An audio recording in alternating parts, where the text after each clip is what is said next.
In the previous video, I discussed the merits and flaws of the career modes of the two major indie football games in 2019, Maximum Football 2019's College Dynasty mode and Axis Football 2019's Tiered Franchise mode. This time around, I want to talk about the on-field football action in both games, which is probably the most important thing about any football game. How do they stack up against each other? Does either game actually play well? Once again, I'm going to try to provide a balance of praise regarding what these games do well, criticisms for what the games do poorly, and also constructive feedback on how both games can get better. My intent here is not to bash these games for the sake of bashing them or providing some low-hanging clickbait fruit. I want people to play these games and find enjoyment in them. I want these companies to make enough money to invest in further development and hopefully someday compete with Madden. But that day is not today, and I'm going to be honest and forthright with how I feel about the quality of these games. I had really tried to keep this video at around 30 minutes like I did with the last one, but it looks like that's definitely not going to happen, and so I'm probably going to have to split it up into two parts. This first part will cover offense and defense, and the second part will go over special teams, game rules, and some other miscellaneous criticisms. What I do after that will largely depend on you and how well these 2 or 3 videos about Axis and Maximum 2019 are received. I may follow this up with a breakdown of Maximum and Axis's AI systems and football knowledge, or maybe about how well the games adapt football knowledge into the strategies of the game, or maybe I'll even do a direct comparison of Axis 19's franchise mode against Madden 20's franchise mode, since other reviewers are claiming that Axis is deeper than Madden, and as you saw in the previous video, I'm not so sure about that. Or I might do a feature suggestion or wishlist video. And if nobody ends up watching this video, then I will probably move on to video content about other games or maybe even other topics entirely. Maybe I'll do a video about Death Stranding. I'm still kind of exploring to find my YouTube voice and experimenting with what kinds of content resonates best with my audience. So if you enjoy these videos about Maximum Football and Axis Football and you want to see me make further content on this topic, then please be sure to like, share, subscribe, and comment. If you really like this content and want to see more of it, then I also hope you'll consider supporting the creation of further content on Patreon. I'll offer previews of the content that I'm working on to my patrons, as well as the occasional poll of what content you'd like to see me do next. In addition, as I hit my goals, I'll be making matching contributions to a charity or nonprofit. I'll select a small list of organizations that are meaningful to me, and I'll let my patrons vote on which will receive the donation at each new goal threshold. So, some of your contributions will also go to a good cause. Both Maximum Football 2019 and Axis Football 2019 stumble considerably regarding their on-field gameplay. Not only do both games generally play pretty poorly, but neither game really improved their core gameplay or engine all that much since 2018.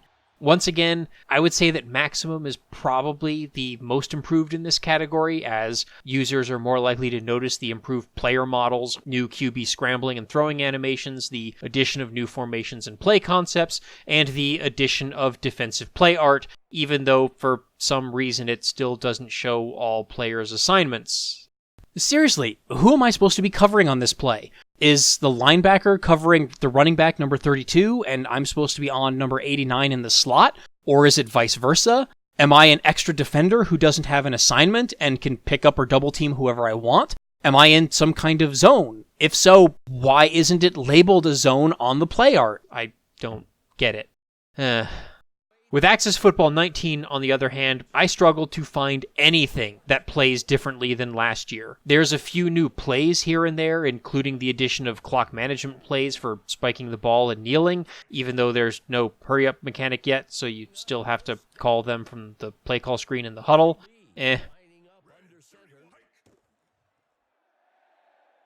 But that's honestly the only thing that I've noticed. Both games, being low-budget indie titles, struggle with their locomotion, physics, tackling, and AI systems, and rightfully so. These are complicated things to code and test and get working right. Players in both games feel very stiff, robotic, and floaty. Again, Maximum is a bit further ahead than Axis in this regard, as it does a better job of modeling momentum and inertia, and I would say generally has a better locomotion and tackling system. There's a lot of other problems with Maximum, however, and I still would not call it good by any stretch of the imagination. I am, however, optimistic that both games will receive substantial gameplay upgrades next year. Canuck has been hiring new full-time developers, one of which will be a dedicated Dynasty developer. This means that the other developers should be more free to put their attention on gameplay, without having to sacrifice improvements to the Dynasty mode.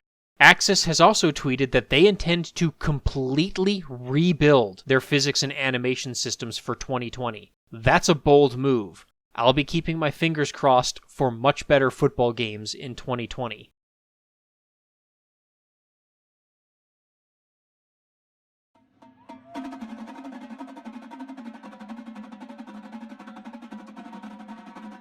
The biggest gameplay selling point of both of these indie football games, and the reason why both games were initially hyped as potential alternatives to Madden, is that neither Maximum Football nor Axis Football use prefab animations or gameplay scripting to determine the outcome of individual plays or of entire games. For years, one of the biggest complaints with EA's Madden games is that the game will predetermine the outcome of an event, then select an appropriate animation from its library in order to make that event happen, instead of the other way around, which would be to allow the chosen animation to organically determine the outcome of the play. Madden then forces the animation to line up, even if the animation selected goes against the intent of the gameplay mechanics, or it defies football logic, or it blatantly defies physics. When these animations are activated, the user essentially loses all control over the relevant players and can at that point have no impact on the outcome of the play. Sometimes these animations can lock you in for a couple of whole seconds and can take place over 5, 10, or even 15 yards of field space, with the user having absolutely no control. The end result not only looks bad from the perspective of simulating football, but any sense of user skill or football strategy is completely nullified. As I've said in past videos and reviews, it really does not matter if the game gives me the ability to lead a receiver or throw a pass high or low, if the defender can just make a deflection or interception through the receiver's body. Where I put the ball does not matter if the physical bodies of the players are not being respected. And this applies to running as well. It doesn't matter how precisely I juke or cut or spin if CPU defenders are just going to warp or shift to make the tackle anyway. While both Maximum and Axis have their own problems with animation, artificial intelligence, and football logic, this problem of animation manipulation and loss of user control virtually never happens. Or if it does, it's so minor that it's not noticeable. The user always feels in control of the action in these games, with the possible exception of catching or defending passes, but we'll get to that later. You, the user, maintain control of your selected player through the end of the play. Control is not taken away in order to resolve tackle animations or catching animations, as happens so often in Madden. Maybe there's a little bit of loss of control when blocking engagements trigger, but that's about it, and sometimes it can be pretty egregious, especially in Axis. When everything is working, this fundamental difference in design philosophy has tangible effects on things like receiver route running and the very concept of openness, and with the accuracy of passes. Because the game won't take control of a receiver or defender and break the laws of physics to line up a catch or deflection animation, receivers in both Maximum and Axis are open if they have even just one step on a defender. If you can hit a receiver in stride who has a positional advantage on a defender, then you will have a big play in both of these games. In Madden, on the other hand, there is always the chance that the defender would just warp or shift to make up that step or two disadvantage, and then still make a deflection or an interception. Not the case in Maximum or Axis. Further, a pass can be missed in either Maximum or Axis because it is just slightly off target. An inaccurate pass can fly just beyond the reach of a receiver's outstretched fingertips and fall incomplete. This is a far cry from Madden, in which inaccurate passes almost always sail 15 yards over the head of the intended receiver. Inaccurate throws in Madden have to be so far off, because if the ball is even remotely close to a receiver or a defender, then that player can simply warp or shift the distance to make the play on the ball. Not having to be reliant on prefabricated animations also means that Maximum, in particular, allows for some more nuanced interaction to occur. For example, rushing defenders can organically interrupt the throwing motion of a quarterback by hitting or grabbing his arm, or even by pushing a blocker into the quarterback. This allows pass rushers to disrupt the play without necessarily having to rack up actual sacks. And this is something that I've been asking Tiburon to put into Madden for years.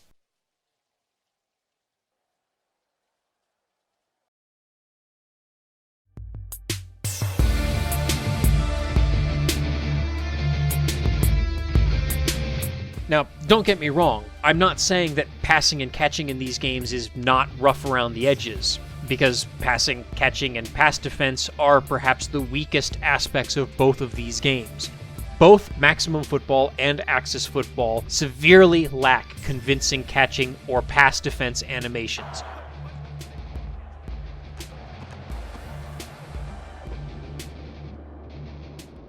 At best, receivers just kind of put their arms up while running or standing still in order to catch a pass. Other times, the ball seems to just hit them and stick to them without any apparent catch animation triggering at all. Receivers never seem to really reach or stretch for the ball. There's no jumping or diving catch animations whatsoever, or any toe-dragging sideline catch animations, let alone complex interactions between receivers and defensive backs, both trying to play the ball against each other and jostling for position. Catching animations should, in my opinion, be one of the biggest points of emphasis for both of these games in the next year or two. Passing in general is also pretty bad in both games, but Axis's passing game performs a lot better than Maximum. Receivers run better routes in Axis, and the ball trajectories and velocities feel a bit more realistic and reliable. All that being said, receivers in Axis rarely, if ever, catch the ball in stride, whereas at least Maximum's receivers will consistently catch passes in stride. Both games have problems with properly leading the receivers, which makes timing routes virtually impossible to pull off. The QB will lead the receiver based on the direction he's running, rather than where his route is supposed to take him. If you release the ball before a receiver cuts back on a curl route, the QB will throw it downfield as if the receiver is running a streak or fly option. The QB drops back. He rifles one across, and it's picked off by number 27. Quick outs and comebacks are also frustratingly difficult in both games because the quarterbacks will regularly lead the receiver so far out of bounds that the pass is uncatchable, no matter how wide open the route appears. The QB doesn't seem to have any awareness of where the sideline is, nor do the receivers make any effort to keep both feet, or one foot in the case of Maximum's college rules, in bounds. Just even dropping back with the quarterback can be a pain in the ass in Maximum Football 19. The quarterback does not automatically drop back after you snap the ball. You have to hold the left stick down in order to do your drop back, which would be fine if not for the fact that holding down on the left stick is also how you view play art prior to snapping the ball. So you have to be very precise with your timing of the snap and your drop back. You want to pull down on the stick as soon as you snap the ball in order to prevent your quarterback from getting run over by your own center or a nano-blitzing lineman, but if you pull down too soon, you won't actually snap the ball at all and will instead bring up play art. I've received multiple delay of game penalties because I've pulled down on the stick just a split second before snapping the ball, especially late in the game with a lead when I'm trying to run clock. I don't know why Canuck couldn't have just used the right stick for play art on offense, which is the control that they use for defensive play art. So yeah, just making the controls consistent between offense and defense, which they should have been doing anyway, seems like it should be a simple fix to alleviate a lot of headaches from players. Some plays do have art that indicates whether the QB should drop back or roll out, but other plays do not have any indication if the drop back should be 3, 5, or 7 steps. And some plays that look like they should include a rollout or a bootleg do not actually indicate one in the play art, and I'm not sure if this is deliberate or just a mistake or omission. On the other side of the ball, there's other problems too, as both games have absolutely atrocious safety play and deep pass coverage. Safeties in both games are often caught flat-footed, just standing around as receivers sprint past them to get wide open behind the defense. Though I guess I can't be too harsh on these games because even Madden 20 had really bad safety play, at least at launch. Maybe safeties are just a really hard position to code compared to other positions or assignments in football. I don't know. No, the actual problem with Axis and Maximum is that safeties appear to be playing a regular hook zone. Neither game seems to implement an actual deep zone in which the DB stays with the deepest receiver in his portion of the field. I'm not asking for either of these indie games to have 12 different variations of zone coverages like modern Madden does, and yet Madden still can't get zone defenses to work correctly, but you gotta at least have proper deep zones. Like, that's the bare minimum. Something to add to both games' 2020 wish lists, I suppose. In any case, I feel obligated in all three of the football games that released in 2019 to always use or control the deep safety in order to have a chance in hell of stopping the deep pass. But the problem is that even if I play my assignment perfectly... He throws one deep down, and it's intercepted. I can still only control one defender at a time, so I am dependent on the other deep backs to do their damn jobs on their sides of the field. This is the single problem that has come the closest to acting as a deal breaker for all three of 2019's football video games.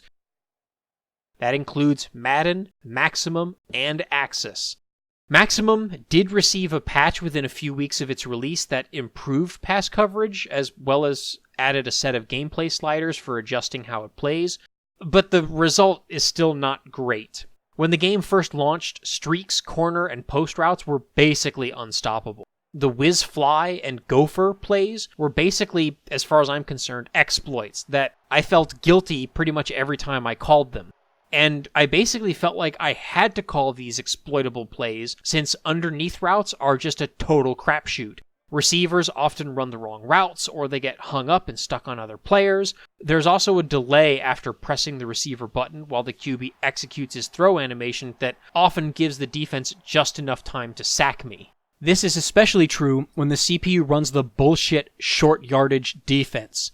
This formation leaves me with virtually no time to throw the ball, even to a slant or similarly quick route. The input delay when throwing the ball, combined with the inability to hot route or audible for more pass protection blocking, makes this short yardage formation feel completely broken and unfair whenever the CPU runs it, whether you're at the goal line or in the friggin' middle of the field. It's not nearly as effective when I run it, of course, because the CPU QB is faster at throwing the ball. He presumably does not have to deal with an input delay.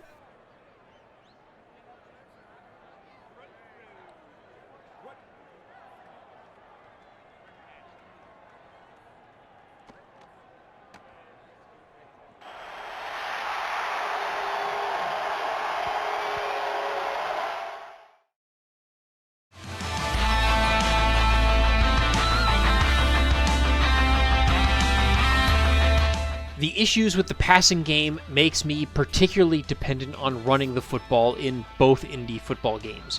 Now, I've always had a preference for running the ball in my football video games and in real life. I'm one of the people who ran Air Force's triple option in the NCAA football games for years, and ace counter and stretch plays are my bread and butter in Madden. I'm not particularly great at reading defensive coverages on the fly, and so most of my throws are safe underneath timing routes. In Madden, I subsist off of the curl, levels, drive, and spot concepts, with the occasional play-action corner or post route thrown in when I suspect cover 1 or cover 2, and I want to take a deep shot. If the running game is bad in a football game, that is usually a deal breaker.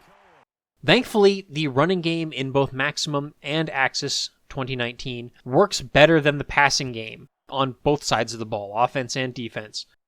Maximum feels slightly better in this department over Axis, due in large part to its better locomotion and physics systems and overall better pace of play, but it does lag behind Axis in some other respects.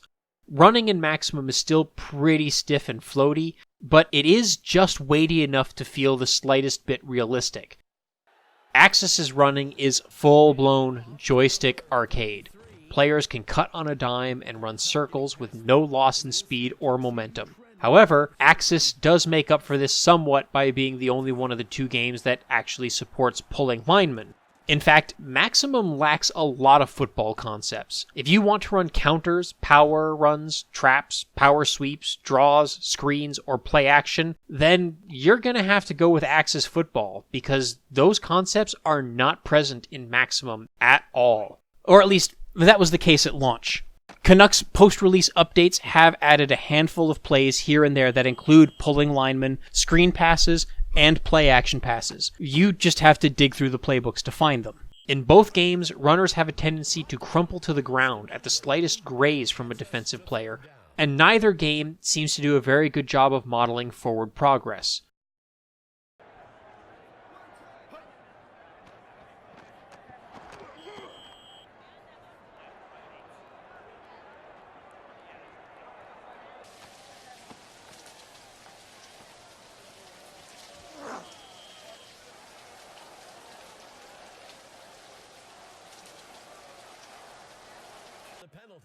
Axis also has significant problems with suction blocking.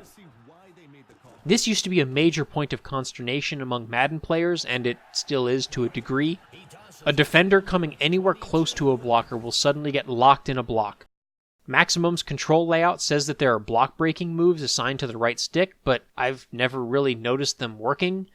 Sometimes a block player will still make a tackle, but for the most part, once a blocker gets you, you need to switch to a new defender. Axis in particular has a problem with tight ends and receivers being far too effective at blocking downfield and setting the edge. This makes outside running plays far too effective and leads to a lot of huge running plays. It also makes defending the run annoyingly difficult, since my safeties will often get locked in a block before I can fill a gap or get to the outside to contain the edge. This problem is further exacerbated by poor defensive AI. Defenders in coverage often fail to react to the run at all. I routinely see the CPU running back break a big gain because of the good edge blocking, but then proceed to run right by my corners and safeties 15 yards downfield because those corners and safeties are standing still with their backs turned to the play. If this were happening on draw plays and the DBs had their backs turned because they were running downfield with the receiver who is pretending to run a route, I mean, that would be one thing. But this is happening when the CPU runs simple stretch and toss plays. No misdirection, no play fake, no fake receiver route running, nothing. The problem of poor defensive logic is the one thing that comes closest to making me rage quit and give up on Axis, and also to an extent on Maximum. My defense in Axis is the best in the league at sacks, turnovers, and points against, but is dead last in both passing and rushing yards allowed, and by a pretty wide margin at that. Talk about bend but don't break, am I right? But it still frustrates me because I prefer to play old school, ground and pound, ball control football. I want and expect my defense to perform well, and it infuriates me that I can't stop the CPU from consistently breaking these huge plays both in the air and on the ground. Similar to my complaint with the deep passing coverage, I can crash my user-controlled safety down to try to stop the run, but if I get locked into one of those crazy effective edge or downfield blocks, or I miss the tackle, or the run goes in the other direction, I can't control the other 10 players on the defense, and I need them to not be standing around picking their goddamn noses whenever the CPU running back runs by them. I even sink most of my extreme practice points into defense every week, and it still doesn't seem to improve the play of my DBs. Although, after lots of trial and error, I think I've found that my defense seems to react better if I sink more practice points into film study. This seems to increase player awareness and makes my players less likely to just stand around with their backs turned to the play. However, Axis Games, like I said, has tweeted that they are planning on completely rebuilding the game's locomotion and tackling from the ground up, so hopefully that works out. If such improvements are implemented and do in fact work out well, then I am hopeful that Axis Football 2020 will have much more balanced gameplay on the field that will compete with the physics and locomotion systems of Maximum. Maximum will then, of course, have to further improve its physics and locomotion in order to compete. Thus is the glory of a competitive market. But then on the other side of the spectrum, both games allow you to just run around an offensive tackle and get easy sacks without sucking you into blocks at all. It's much more exploitative in Axis, since the maximum football QBs are at least better at scrambling or throwing the ball before taking the sack. Taking advantage of this maybe kind of exploit also requires that you not user control a safety, which is just inviting a huge passing play. So even though it does feel a little exploitable, there is still an element of risk and reward associated with the mechanic. Thankfully, neither of these games uses a rubber banding mechanic the way that Madden does. I am 99% sure that Madden uses rubber banding logic to force yards per carry for each running back into specific ranges. Jordan Howard and the rest of the offense heading back out there. And we have seen a decline in the numbers. Where does the fault lie? Just him? Maybe the guys up front combination? This means that if you have a particularly effective rushing attack in the first half, then in the second half, the defense will just magically get better at breaking blocks and tackling the runner without the defense having to make any scheme or play calling adjustments. The inverse is also true. If you get stuffed in the first half, you'll often be able to break big runs in the second half. From my experience, this does not happen in Maximum or Axis. If your opponent is running all over you early in the game, then your only response is to put more defenders in the box, which, of course, as per conventional football wisdom, will leave you with more holes in your pass defense, just like in real football. Sadly, I don't think either game's defensive play calling AI is smart enough to make these sorts of adjustments based on your in-game performance. They won't bring more defenders into the box or call more run blitzes if you've been running all over them. Nor will they put in a nickel or dime back if you've been consistently beating them through the air. Axis even features an extensive suite of pre-play adjustments, audibles, and hot routes that would allow the user to make such adjustments dynamically at the line, but I don't think the CPU defense ever uses them.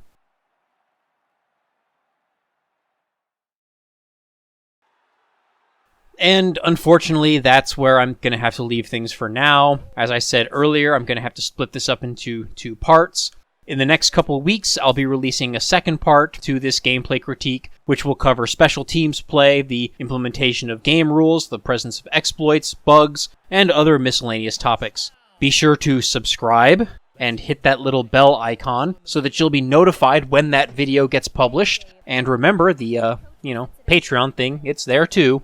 In the meantime, enjoy Super Bowl 54, in which you'll get to see a team other than the Patriots play for the championship for a change. So, hooray for that!